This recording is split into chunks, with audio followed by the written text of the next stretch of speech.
अब हम नया चैप्टर स्टार्ट करते हैं, supervision. It is the element of directing. ये डायरेक्टिंग का ही एक हिस्सा। ये क्या कह रहा है? Supervision translate plans into action. जो हमने प्लानिंग की थी उसको वैसे तो एक्शन में लाने के लिए हमने यूज़ किया था डायरेक्टिंग, लेकिन सुपरविजन डायरेक्टिंग का ही एक एलिमेंट है, इसीलिए सुपरविजन को कहा गया है it translate plans into action.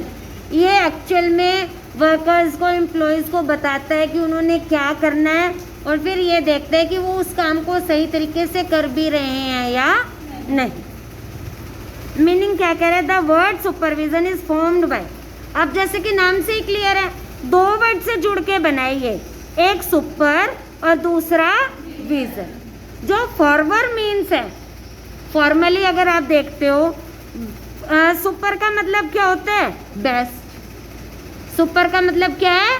Best. और जो सेकंड वर्ड है विजन, विजन का मतलब क्या है? व्यू। मतलब अच्छे तरीके से देखना कि एम्प्लॉयज़ एक्चुअल में काम को सही तरीके से कर भी रहे हैं या नहीं। इसीलिए जो इसका लिटरल मीनिंग है वो क्या है? Best view.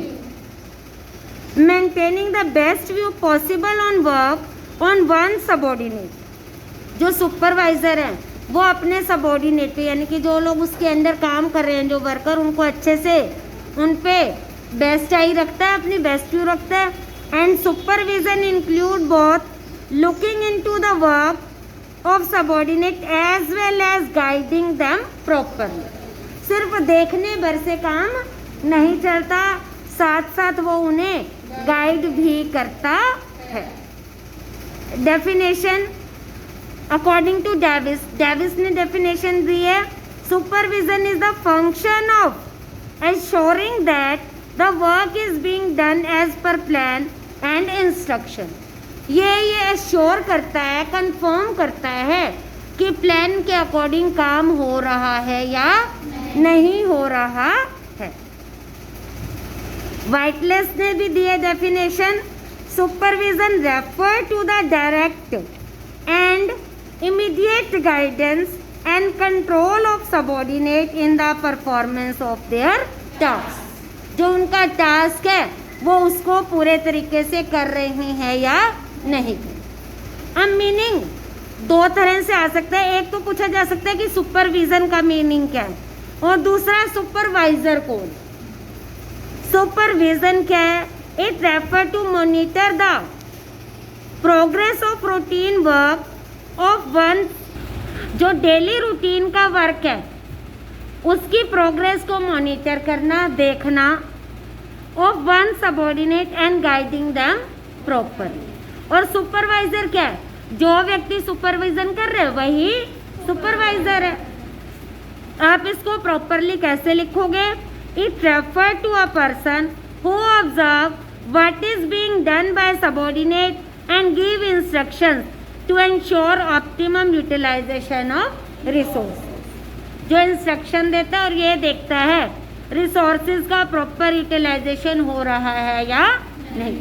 ये जितनी भी आपकी टूल किट हैं ऑब्जेक्टिव टाइप क्वेश्चन में 1 मार्क्स के लिए इम्पोर्टेंट मानी गई हैं।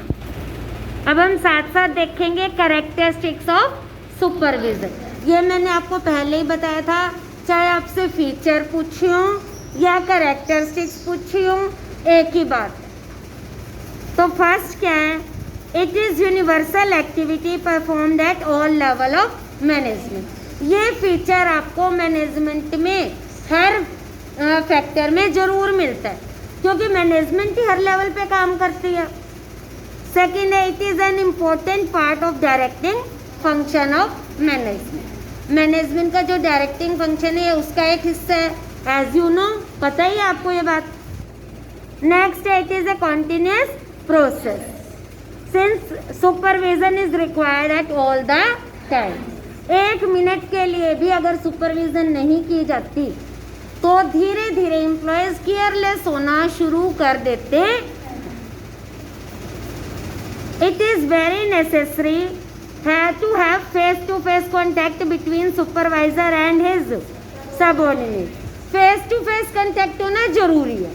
अभी मैं आपको कितना भी समझा दूँ क्लास में, कितना ही कह लूँ कि आपने ये काम करना है, ऐसे करना है, इस तरह से करना है, लेकिन जब तक मैं क्लास में प्रेजेंट हूँ, आपका मेरे से आई कांटेक्ट है, तब तक ही आप मुझे अच्छे से सुन रहे हैं, मेरी बात को समझ रहे हैं, या फीडबैक भी देना आपकी मजबूरी है। लेकिन फॉर एग्जांपल अगर आप ऑनलाइन स्टडीज़ को देख के चलते हो तो वहाँ पे आई कांटेक्ट नहीं हो पाता, और आई कांटेक्ट ना होने की वजह से फॉर एग्जांपल जब ऑफलाइन स्टडीज़ का मतलब मेरा ऑनलाइन स्टडीज़ का ये है कि जब आप वीडियोस देखते हो, ऑनलाइन स्टडीज़ में तो फेस एक्सप्रेशन देख सकते हो अगर आप जूम से या गूगल मीट से क्लास अटेंड करते हो। तो जब तक प्रॉपर आई कांटेक्ट नहीं होगा, सुपरविज़न सक्सेस नहीं हो सकता। नेक्स्ट है, it ensures that the proceeding as per required level of performance. जो प्रोसीडिंग्स है, जो काम है, वो प्रॉपर लेवल, जो उसका लेवल ऑफ परफॉर्मेंस है वो प्रॉपर है, सही है। It aims at ensuring optimum utilization of human and other resources. Human resources और अदर रिसोर्सेज को ये प्रॉपर यूटिलाइजेशन करता है। सेवंथ है, as we move down the various level of management. अगर हम नीचे की तरफ जाते हैं मैनेजमेंट के लेवल में, supervision keep growing in the importance, मतलब लोअर लेवल पे इम्पोर्टेंस ज़्यादा। Is that clear? Higher level पे, क्योंकि वो लोग अपनी रिस्पॉन्सिबिलिटी फिर भी समझते हैं। जैसे अब डिपार्टमेंटल मैनेजर है, अगर जनरल मैनेजर सुपरविजन के लिए नहीं आ रहा है तो भी वो अपना काम करेगा या छोड़ देगा। अब हम आपकी क्लास में अगर हम पे सुपरविजन नहीं है तो क्या हम काम नहीं कराएंगे? लेकिन अगर लोअर लेवल पे देखें, जो थोड़ा सा मतलब कि अब जैसे स्टूडेंट्स है, लोअर लेवल नहीं है, लेकिन फिर भी अगर आप ऑर्गेनाइजेशन में वर्कर्स को लेके चलते हो तो उनमें ये टेंडेंसी ज़्यादा पाई जाती है। जो वर्कर्स होते हैं, अगर वहाँ पे आप खड़े नहीं हो, अगर सुपरविज़न नहीं है तो वो अपने काम को प्रॉपरली नहीं करते हैं। तो इसमें यहाँ पे 1 मार्क्स का आपका ये भी क्वेश्चन बन जाता है कि किस लेवल पे सुपरविज़न ज़्यादा ज़रूरी है। Eight which level of management supervision is very important. तो आप क्या आंसर दोगे? For lower level management, and it has special importance for lower level managers के लिए ये ज़्यादा ज़रूरी है।